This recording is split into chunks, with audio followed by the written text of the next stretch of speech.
Thank you very much for having me. I thought I would talk about the mythologies of the election, if I could. But before we go, I know you all have had this experience. People have come up to you and said, did you have any idea that Trump could win? Now everybody lies and said, of course I did. But I thought he would be even, but I wasn't sure. But I had these conversations a lot with Bruce Thornton. And we'd always come to the same conclusion. I don't know, but there's something strange out there going on. So, and what I meant by that was, when I would walk across the Hoover Institution grounds, anybody who I thought would be voting for Donald Trump would do this. And anybody who wanted to be labeled the maverick, brave, independent scholar, the go-to quote person for the Washington Post would say, I'm for Hillary.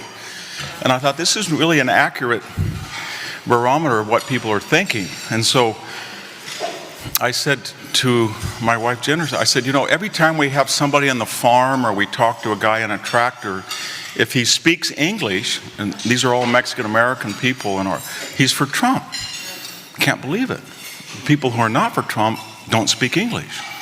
And she said, well, I have a class with 40 people, and they're 38 Hispanic. I said, well, ask them, you don't have tenure, but be careful how you ask them. Do it this way. Is there anybody in their right mind that would vote for Trump? 17 people held their hand up in front of people.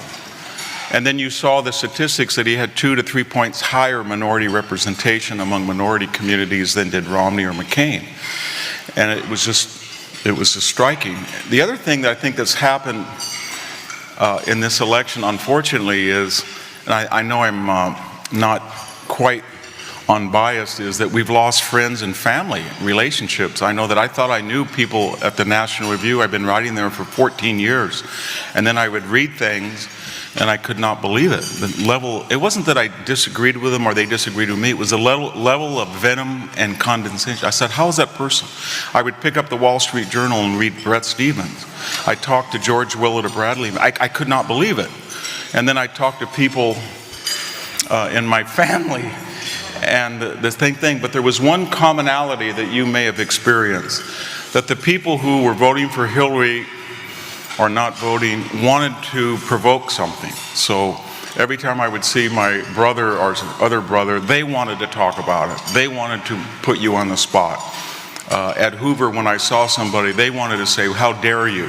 Nobody in this room went up to somebody who they've known for a long time, how dare you vote for Hillary? They may have thought that, but and it's thematic of this whole election that Trump's rallies were supposedly violent, rigged, we know now, by the DNC, and now we see the real violence in the post-election. So there was all these bizarre emotions. One of the things, one other statement before I go into the mythologies, this was it had a lot to do with class. I know people said, well, how can Trump be a populist? He's a billionaire. But he was a billionaire in a way that offended the sensibilities of the coastal corridors. Maybe it was the orange hair or skin or the Queen's accent or his personal taste and appetites. But whatever it was, people of the elite did not like him for class reasons, because you would talk to conservatives and you would look at his agenda and it was pretty conservative. And they'd say, well, he doesn't believe it, or he was a Democrat. But they applied a different standard to him that was inexplicable, other than they had a class disdain for what he represented. I thought something was going wrong when I would go up to Palo Alto. I had this unique experience of my life where I live in the second poorest county in the United States, southern Tulare, Fresno County, and then I work in one of the most affluent in Stanford, Palo Alto, Menlo Park, and it's two different worlds. And people up there were convinced that Trump would not only lose, but lose in a landslide, and then people out in the foothills of California really thought that he might win in California. I would ride a bike in the month of Michigan, in the month of September in Michigan. I was teaching at Hillsdale. Everybody had a Trump sign, and you would stop and talk to them, and they were just certain he was going to win. I thought, this doesn't make sense. And so I think a lot of you were not as surprised as we otherwise should have been, because after all, he had no money, comparatively speaking. He did not have a ground game. He did not have opposition research. He did not have bundlers. He did not have celebrity endorsements. He did not have establishment. He did not have the media. He had everybody against him. So they say, well, Hillary won the popular vote. Yeah, but it's astounding that he was even close, because he had nothing in conventional terms for him other than a message that resonated. One of the big mythologies of the election was, it's unusual, we've never had anything this vulgar, this crude in American history. By the standards of American election, it was pretty tame. 1824, basically John Quincy Adams stole the election from Andrew Jackson. Andrew Jackson got it back in 1828, but if you go back and look at what they called it one another, Jackson was supposedly an assassin, a bigamist. His wife was a prostitute, supposedly. It reminded me of Athenian democratic elections and politics, where Demosthenes stands up in the De Corona and says, my opponent, Aeschines, I will not mention the fact that his mother ran a house of prostitution from a cemetery. So it was, George McGovern called Richard Nixon 12 times in public a Nazi in the 1972 election. 1944, right in the middle of the battles in the Pacific at Leyte Gulf, Franklin Roosevelt said of Thomas Dewey, we don't fight Nazism and fascism overseas just to turn it over to their same people here in the United States. Think of that. The last time we have seen a Republican fight was, remember Lee Atwater in the '88 Bush election? Last time somebody wanted to win rather than to lose nobly. And when he got done with Michael Dukakis, he was a wimp in a tank, he'd polluted Boston Harbor, and he'd let Willie Horton out thousands of times over again.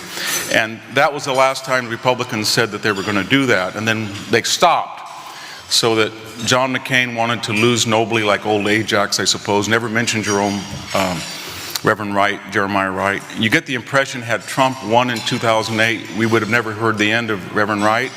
Had he run in 2012, he would have jumped out, grabbed Candy Crawley's, I hope, microphone, and he would have reacted. And I'm mentioning that because that was very important. People you talk to said, I'm tired of losing.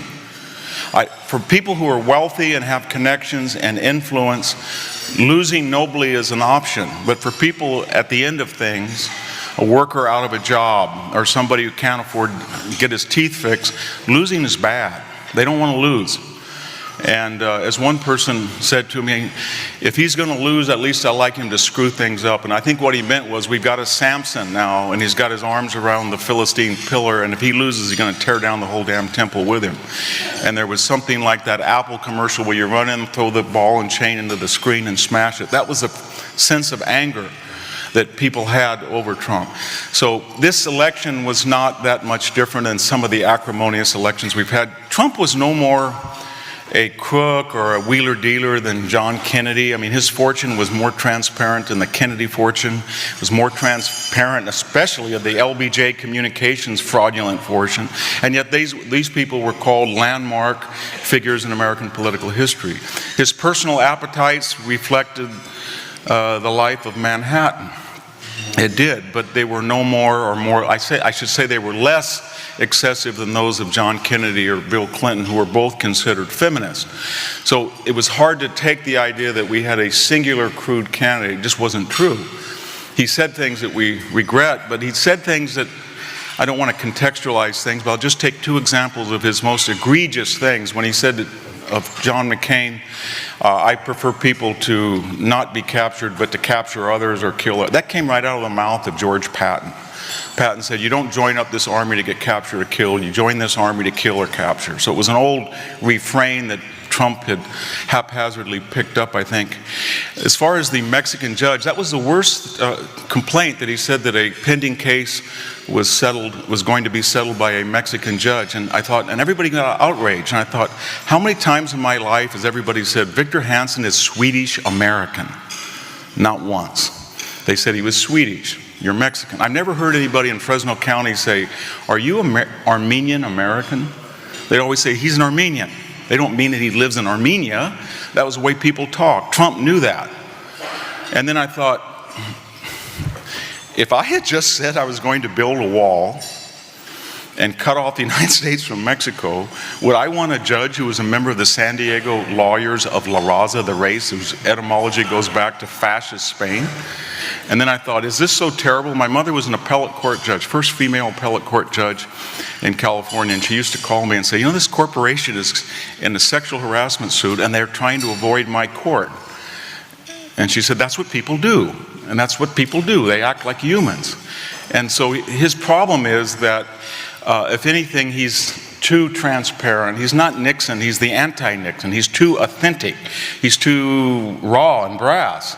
And people did not understand that, and so they equated that with being singularly crude, and which he wasn't. And by the way, I remember when Hillary said, to show you that she thought that this was a singularly crude, she said, we go high when they go low. And I'm thinking, when have you ever done that? Every politician goes low. The only difference with Trump is he was honest enough to say that he never goes high. And I thought that was so unusual, because Michelle Obama, do you remember in 2008, she said, how can Hillary Clinton, who can't manage her own house, manage the White House? And then I thought, this is the woman who said, never proud of my country? Never proud of my country. I thought, wow, downright mean country? They raised the bar on me. This is her husband who said, bring a gun to a knife fight, get in their faces, punish our enemies. You didn't build that? He was the most divisive president in memory. So that was a mythology as well, about the Clintons and the Obamas being sober and judicious campaigners. Another one was, this campaign was not about issues. The irony was that both of them were, you know, they had such high negatives that they sort of canceled each other out and turned the campaign to issues, because nobody who said that in their right mind on the left went to the Trump website and went to the Hillary website and said, oh, there's no difference. There was a world of difference. There was far more difference in 2012 and 2008. Trump, whatever you think of him, was far more antithetical to his opponent than either Romney or McCain had been. If you go down the list on Second Amendment, abortion, taxes, regulation, immigration, Obamacare, there was a world of difference. This was a campaign about issues. That's why people voted the way they did. So I think that was another complete fabrication. One of the big myths was that Trump was the divider who had ruined his party, and Obama-Hillary were uniters who had saved the Democratic Party. Nothing could have been further from the truth. As we look out at the Democratic Party, it's in ruins. It's in wreckage. The Elizabeth Warren, Bernie Sanders wing jackals are fighting over a dead carcass with the strays left from the Hillary campaign. Think about it. What happened to the Democratic Party was that it got lured by this Pied Piper called Obama. So at one point 8 years ago, if you were ambiguous about gay marriage or women in combat or transgendered restrooms, 8 years later, if you were ambiguous, you were a homophobe, racist, sexist, etc. They had moved that party so radically to the left, and they could do it because of the unique ability of Barack Obama to get constituencies to come out and vote en masse for him, which were not transferable to an older white woman with a shrill witch-like voice like Hillary. It wasn't going to happen. So what he had done is, as Obama rides off into the sunset to a very, very lucrative 1%, you didn't build that lifestyle, his legacy is this: all of his initiatives will be overturned or destroyed by Donald Trump. They will.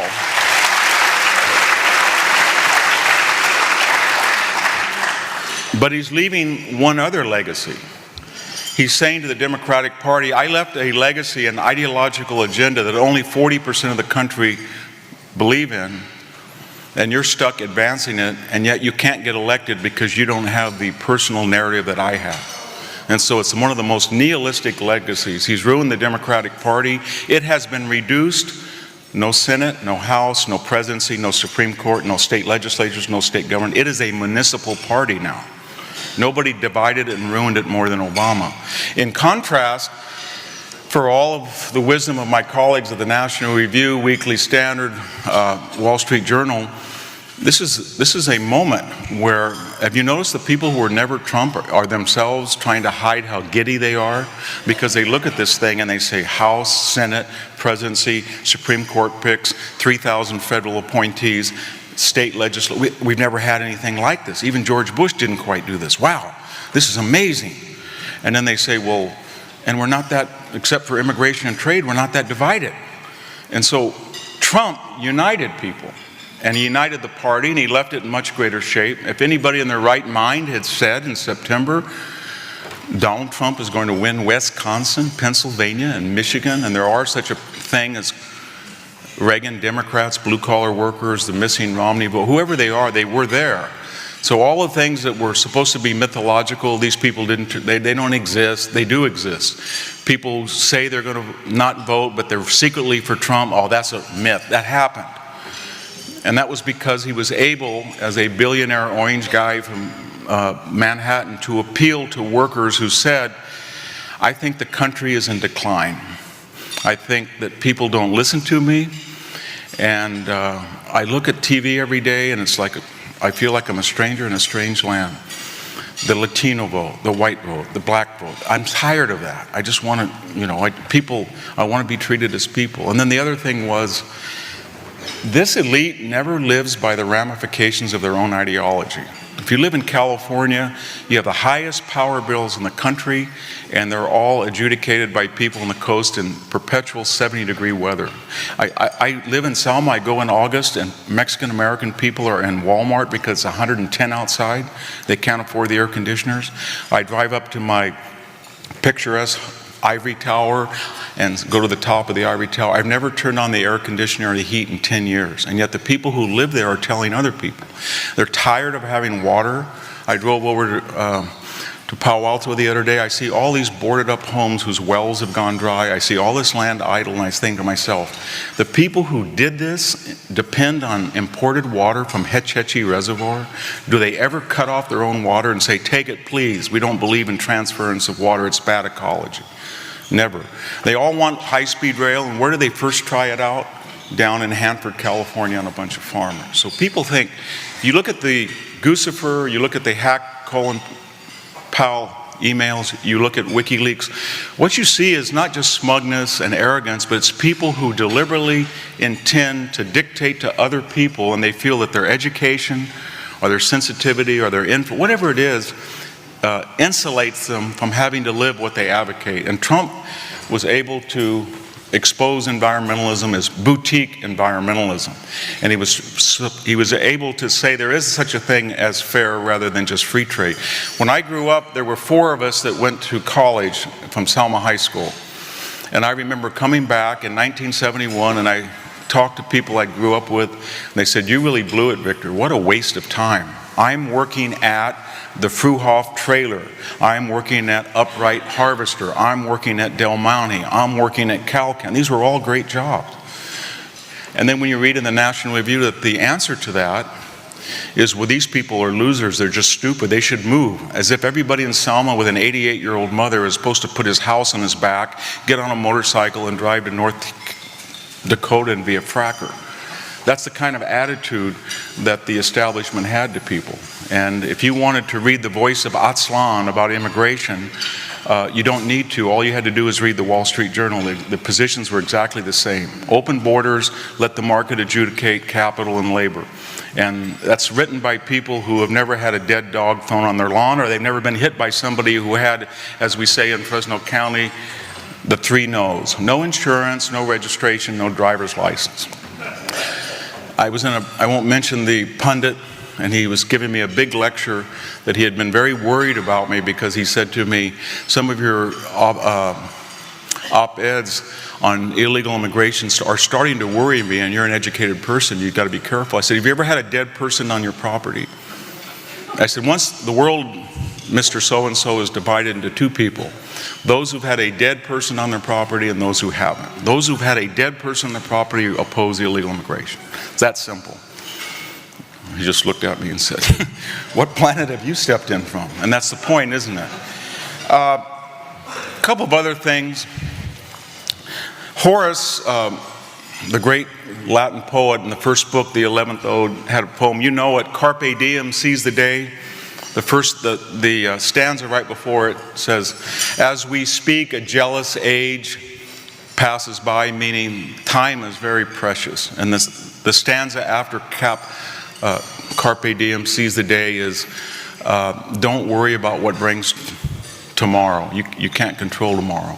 So as we speak, Trump is being attacked every day. They're going to go after Trump University. They're going to go after his business dealings, his family, his wife's immigration status. Believe me, they'll find another thing, and that he will die from 1,000 cuts. So he has a race to get this agenda through. Everybody says, have you noticed all these people who wanted to destroy him now are saying he must be magnanimous? You know what magnanimous means? It means having a great soul, as Aristotle said. But what was the context? The context of magnanimity is the following. It's not to go to Munich. That was not magnanimous. That's getting people killed. Being magnanimous is defeating the opponent, putting your foot on his neck, humiliating him, and then saying, I feel so sorry, I'm not going to quite smash your throat. You can only be magnanimous when you win. Magnanimity is refined to victors. You don't be magnanimous till you defeat the enemy. So what Trump has to do in the next 100 days before he's inaugurated, then he's got to get this agenda through as quickly as he can. He's got to get these cabinet posts. And then the irony will be, because I think a lot of the people on the left don't believe in anything other than power. The funny thing is they will start to have a secret admiration that he could do things that they didn't, because Obama, remember, had the House, had the Senate, had the people behind him, and he couldn't do anything but be a nihilist. And that agenda will fade. But they'll say, my God, he actually did something. And then second of all, I don't really think that they always believe in the utility or the efficacy of their own agenda, and they have a sick, perverse delight to see what would happen if somebody didn't listen to them and actually enacted an agenda because they think it might work. And that was the case with Reagan. I mean, Reagan Airport was named from people in the Democratic Senate didn't oppose it, because they did see that Reagan brought the economy back. So if he has to move very quickly, and if he thinks he's going to reach out or be magnanimous or stall or trim, he's going to fail. He's only got a very few hours. And finally, I want to talk just a second on this election, as it was a referendum on who is wise and who is stupid. There's a great play by Euripides, the Bacchae, and one of the refrains is, what is wisdom? Sophia. And the Greeks had this dichotomy between the sophos, the wise person, and the sophistes, the wise-ass person, or the sophist. And what they were trying to tell us is that with material progress, wealth, luxury, influence, comes moral regress. You've got to be very careful. So when you look at these WikiLeaks, or what in the world is a man like Colin Powell, sober, judicious, beloved, whining in an email that Hillary has jacked up her lecture prices so much that there's not going to be enough crumbs for him? Or scheming about getting somebody in the Bohemian Grove, or seeing somebody at the Hamptons? Or hearing Podesta saying that we should go after Trump's Russian ties, but oh, by the way, I have a wonderful Putin stock portfolio. And you start to see that in this world that we've created, education is not disinterested learning anymore. It's not inductive. At least we have these great universities, and they're rated as such worldwide. 15 of the top 20 universities are in America, but they're only rated because of engineering and medicine and business. It's not liberal arts. What the university has become, it's sort of like a cattle brand. You know, you get stamped on your rear end and it says Yale or Stanford, but it has no meaning anymore. So we have all these people, Hillary Yale, Bill Yale, Podesta George. What did it matter in the end if they're going to lose their soul? Who is a wise person? I was asking myself this the other day because I had this inane talk with a fellow that I work with, PhD, very renowned, very arrogant guy, who explained to me in great detail that only stupid idiots like me and humanities would think that Trump could win because he was an expert in statistics, all this stuff. I thought, this guy is a complete moron. He's wrong on everything. But then 3 hours later, I went home and I was talking to this guy. he had about 3 teeth missing, and he was fixing a hydraulic ram on my farm. And I thought, wow, he took the seals out of a hydraulic ram, $3,000 piece of thing, and within 25 minutes he was doing this. I said, do you have to worry about your manual? I don't know, I've done, and he was a craftsman. And yet we call him stupid and a loser, and this other guy brilliant. We've got to completely...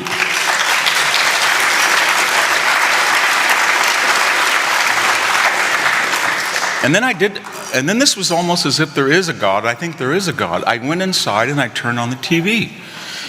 And my wife Jennifer said, you should listen to this, because he's talking about what you mentioned. And I'd mentioned it to her the other day as well, in another incident. And Trump got on and he said, we need vocational training. But these people are not stupid. I see them. I worked and I'm a builder.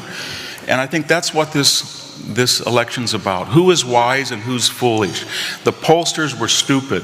The handlers with Hillary are stupid. The pundits were stupid. The people who actually can do something and don't get credit because it's muscular or it involves craftsmanship, many times they're just as bright as the people that we call bright. It's really a redefinition of who's smart and who's stupid, and more importantly, who's ethical and who's amoral. And with that, thank you very much. Good morning. What do you say to the people, the Republicans, the never-Trumpers, telling them to come home? Because I've met people throughout the weekend that were still, very anti Mr. Trump. Well, I wrote about 4 articles trying to rack my brain for every argument, and I'm going to have to reboot them because tomorrow I join the National Review, and there's only 1 or 2 of us, and we're going to have to make this argument again and again. One of them, of course, is, as I said, there are issues involved besides the emissaries of those issues. And anybody in their right mind who is a Democrat and sat out because Sanders didn't get the vote was a vote for Trump. And anybody who is a conservative and sat out and said, I can't vote for Trump, was voting for Hillary. Just a fact of life. So there are agendas, and I always go with a person who's 51% more conservative. In Trump's case, it was a no-brainer. He's 90% more, his positions were. That's one thing. The second is, I didn't think that Trump's flaws, and they were numerous, were in what we call in philology the indicative mood. They were subjunctive. They were what he might do in office, because he had not held office. Within Hillary's, they were in the indicative. She had created a crime syndicate. There was no doubt about it. Pay-for-play bribery. She had lied to the FBI 27 times, said she didn't know what was going on. She couldn't open her mouth about the email service without lying. And so she was really a criminal. And I thought, that's indicative. And that's aside Benghazi and the mess in the Middle East and reset, a dismal record. So I thought to myself, he is a potential problem. She is an actual problem. And then finally, as I said in this talk, she was appealing to people. Trump had all the right enemies. All the people you don't like Trump. That's a fact. And that's why I get a lot of, I talk a lot, so Bruce and I would talk a lot, and I'd say, I can't stand that writer, I can't, and he would say, yeah, he's voting for Hillary. And it was just predictable. So that's very important to have the right enemies, not just the right friends. One thing I would say, just off the topic, if I could, before the next question, I had a lot of admiration for people that I didn't quite think got enough credit in the election. And one of them was Kellyanne Conway, because I thought she's a person.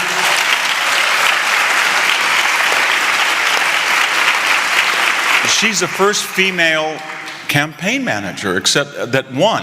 And the first Republican. I thought, my God, she's brilliant. And the reason I say that is that we have some very distinguished pollsters at the Hoover Institution. One of them said to me, well, he's just running an amateur campaign. Who in the hell put him in Wisconsin and Michigan? They can't win those. And I thought, wow, she is onto something. She had an internal polling or an instinct that Colorado and Nevada were lost because of the Latino vote, high turnout, but she could appeal across state lines to a working. That was brilliant. Another person I thought was a colleague of mine, I don't know him well, but if Peter Schweitzer had not written Clinton Cash, I think the election would be much different.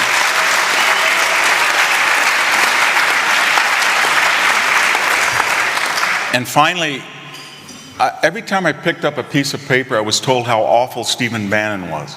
And I thought to myself, I said, in 2000, a guy called me up named Steve Bannon, and we spent the day together, and he does documentaries, and I've done them for. Steve Bannon is many things, but one thing he's not is stupid. He's brilliant. And I thought when he got on the campaign, this is not going to be a Romney lose nobly campaign or McCain. Whether he wins or not, he will take it to them. And yet he was pilloried in the press. So I think those three people we owe a lot to. Thank you. And next question. If Hillary had robbed a bank instead of having that criminal organization, would the left or the media, I guess it's the same thing, have looked at it any differently? No. In the way that they have two things. They feel that when Joe Biden says that Barack Obama has a clean, he's clean, or he has a non-Negro accent, they don't see that as a window into his dark soul. They think it's an inadvertent gaffe. When Trump says something about a Mexican judge, that's a rare glimpse into how awful he is. That's the way they look at the world. And they believe that also that because they're utopian, they believe in fairness and egalitarianism. Any means necessary to achieve those ends are justified by their superior moral agenda. That's a second thing. And the third is, and this is, I think, was problems for Trump. They don't define morality or ethics by the control of one's appetites, as we do. So personal behavior, character is not as important as a global cosmic agenda. And so it's easier for them to overlook it. And by the way, I mean, there was never a never Hillary movement, was there? I thought, well, never Trump movement. Are we going to have all of these people, 50, 100 former Democratic people who served in 3 administrations, write a, oh my God letter, I cannot support Hillary because of these criminal acts? Never. And then I thought, wow, Bernie Sanders is an idealistic socialist. So obviously when he learns that Donna Brazile sabotaged the debates and helped him lose, that Debbie Wasserman Schultz was colluding with the White House to make sure it was not a fair primary, that all of his allegations that had been laughed at by Hillary, that she was a Wall Street stooge, were true, then he would say, not in my name. No, he got right on board. Because the left doesn't think like that. They think that there's an agenda and we all have to be lockstep to it. And so there's no chance that they would do that, not at all. There was never a never Hillary movement on the left. There should have been, but there wasn't. No, I don't think it's going to change. I think history shows that people on the left develop an idea that they're for the little guy, period, and then everything is fair after that. They like humanity, they just hate, as that we always say, they hate human. Yeah. There's one more person I think we need to thank deeply, and that's Julian Assange. Well, right? And the other, and so my question is there anything that Trump could do? He can't make him chief of cybersecurity. I had a little problem with that because I'm not a big fan of his. So, but if you want to talk about actual effect on the election, had there not been those WikiLeaks, it would have been very hard for Trump to win. He knocked 1 or 2 points off her popularity because he hit her where she was most vulnerable. She had a facade that she was liberal, and what did the WikiLeaks show us? That in the vernacular of the world of John Podesta, Catholics, a big Democratic constituent, are medieval. Blacks have funny first names, Latinos are needy, and boy, that really undermined that liberal pretense. It really did a lot of damage to her. But can Trump help get him released from his prison? I mean, at the embassy, but can he do anything? Can he do what? Can he do anything to help him? Trump? Yes. Yeah, well, I think he deserves it. We owe him. Trump has, and this is not a term of disparagement, Trump has something called animal cunning. So, and you saw it, I'm not saying that necessarily it was enlightening, but when he looked at Jeb Bush, he looked at him for about 10 minutes and he said he had low energy. He does. And I had never thought that, I always thought that Marco Rubio was 6'6". All of a sudden he said Marco Rubio and he shrunk. And I always thought Rand Paul had integrity. I didn't agree with him, but I thought that's a principled guy. So when Rand Paul said to him in that debate, well, you know, you take money and you give money, and he said, you should know, you came into my office and begged for $10,000. I thought, oh my God. And then I liked Ted Cruz, but I thought Ted Cruz played fast and loose with the truth. And it wasn't just he said lying Ted Cruz, he did his apprentice act and said lying Ted Cruz. So he destroyed six, not defeated them, but destroyed them. When John Kasich, like an Old Testament sermon, would start prophesying, Trump really said, you know, blah, blah, blah. That's what he said. So he has animal cunning. He can size things up. And remember that these people had all of these research teams on the Republican side. They had all of these issues. And yet this guy comes out and he picks on two issues. You know, he always said, China, trade. And everybody in the Republicans said, what is he talking about? We're Wall Street Journal free traders. Free trade helps everybody. It lifts all boats. In theory it does, but in fact, people cheat. And this guy who knows about cheating spotted that. And then he looked at immigration, and no sooner, every time he gave a speech on illegal immigration, the next day in the paper, there was some poor soul who had been killed by an illegal alien who left the scene of an accident or murdered. And Trump would say, see? So he had animal cunning. He does. And don't ever forget that. He has wonderful political instincts, no doubt about it. I have a question. Do you have an opinion regarding the giving of a pardon to Hillary Clinton? And if so, what is it? Pardon. Oh, well.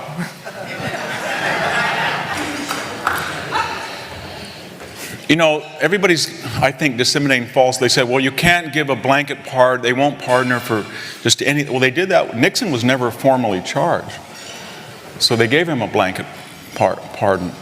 You know, I always thought, we had this idea about special prosecutors because of the, everybody thought on the left that Ken Starr had gone too far, and then everybody on the right thought Walsh had gone too far, so we're going to just agree never to use these things. It was always a good idea, but for some reason we thought we can't do it. We should have had a special prosecutor from day one. The idea that Loretta Lynch could investigate Hillary Clinton, who had been Secretary of State and was running for the Democratic nomination and then on the ticket, was absurd.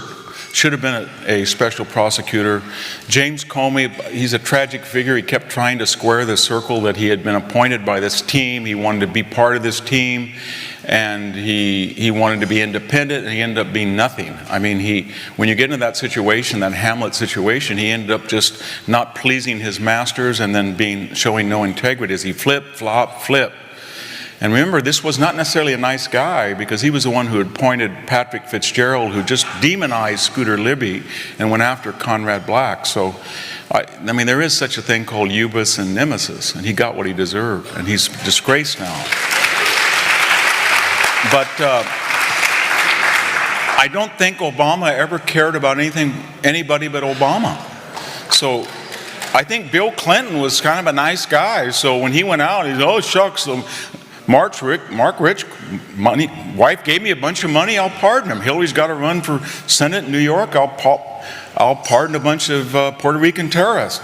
He'll do whatever, you know, he's a nice guy. But I don't think Obama thinks like that. He's thinking right now, my whole legacy, Obamacare, reset, Iran deal, Middle East, deficits, huge staggering debt, no GDP growth, zero interest, you name it, there's nothing there.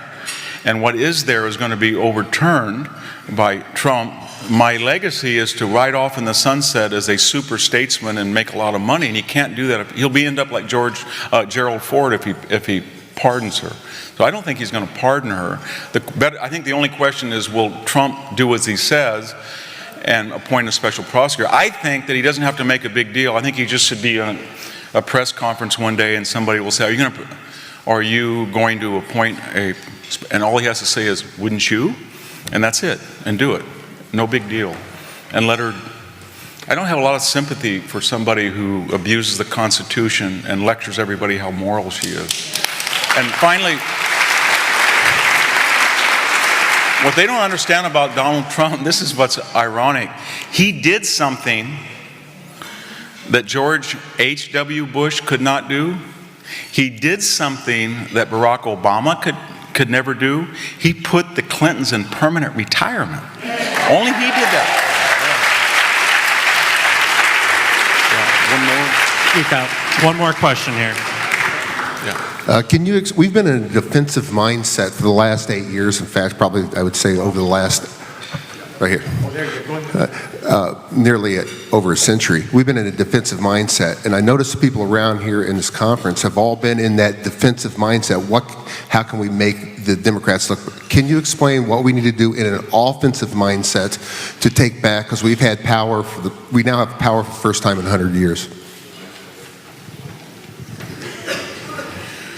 Well, power is always a vanishing commodity once you obtain it. It's like deterrence. It's very fragile. And we learned that with Obama.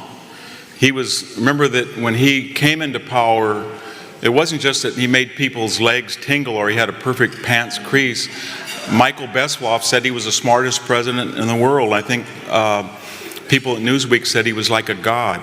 And yet, after he tried to ram the Obamacare, he was pretty much going to lose the House in 2010. The same thing when George W. Bush was reelected in 2004.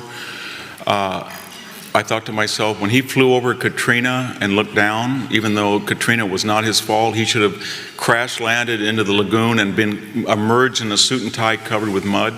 And the same thing on Iraq with Anbar province. So he went from very popular after 9/11 to very unpopular. And that can happen to Trump. So what does he need to do? I think it's like being on the back of a lion or tiger. You can't relax. You have to use power and use it and use it. And in his defense, he has media instinct. So I really do think when we get the next disaster, and we will, natural disaster, tragically, Trump will be a media guy out there and not be so vulnerable to those charges. One other thing is that, how did he win? Because in some sense, he won because 10 million voters didn't turn out for Hillary. Michigan was lost by 12,000 votes. 80,000 voters who voted for Obama in Detroit alone did not turn out. Everybody said that's because they didn't like Hillary as much as, that's true, but there was something about Kellyanne and Bannon's idea just to suppress that vote by appealing to people. They didn't want to vote for Trump, but they gave the message that he cares about you. You don't have to vote for me, just don't vote for her. And that was very successful. And so I think what he's got to do is, I think he was sincere. And when he goes into, as I did a radio interview yesterday and somebody said, well, the inner city. And I said, yeah, the inner city. Is it like Trump was a mayor of Philadelphia for 50 years, or did he create a moonscape? He didn't do that. So what he has to do is this new constituency of working class whites and the 27% of Latinos and the 20% of blacks, he has to make that a permanent base of the Republican Party. And he has to do that by, he's got to pick up the Wall Street Journal every day, and what Bret Stephens says, he's going to say, I'm going to do the opposite of that. And he really has to say, I'm a man of the people. And he's got to keep going to the inner city, and I think he's sincere. He's got to keep going to places like southern Michigan and Ohio and appeal to people and bring them into the Republican Party. And so when my colleagues say, well, then we don't want, this is what final thing, were you shocked when I would read Max Boot or Robert Kagan or David Frum, and they'd say, these people have to apologize to get back into this party? No, you have to apologize, because these people are the salt of the earth, and they're now willing to join your team, and they won't join your team if you stay on these coastal corridors and talk down to them as you have for 30 years. They're the ones that need to apologize. I think Trump understands that. He ran on being a man of the people. He can't get off the back of that tiger. He has to keep going to Fresno, Baker, all these places. And I think he will win eventually 40 to 50% of the black vote and the Latino vote if he can bring economic change to them. Thank you very much.